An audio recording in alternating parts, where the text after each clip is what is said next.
అప్పిచ్చిన వాడికి సమాధానం చెప్పుకోవచ్చండి, ఇయ్యాలో రేపో ఎల్లుండో.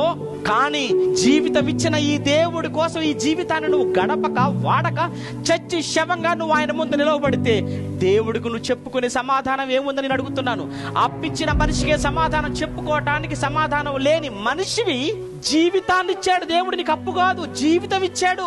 ఆ జీవితాన్ని అర్థాంతరంగా ఆత్మహత్య పేరుతో ముగించుకుంటే ఆయన ముందు నిలవబడితే దేవుడు అడిగేదాన్ని నువ్వు సమాధానం చెప్పగలవా? ఆత్మగా ఎంతటి బాధలోకి వెళ్ళిపోతావు, ఎంతటి వేదనలోనికి వెళ్ళిపోతావు. ఆ తర్వాత పరిస్థితి నీకు అర్థం కావడం లేదు.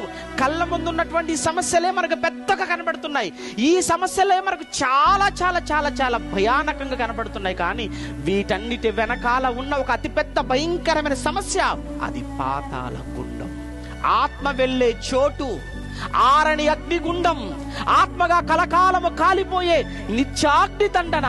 అది ఒకటి ఉందన్న సంగతి ఈ ప్రపంచం మరిచిపోయింది. ఈ మానవాళి కన్నులు కనబడకుండగా ముసుగు వేశాడు ఎవడో.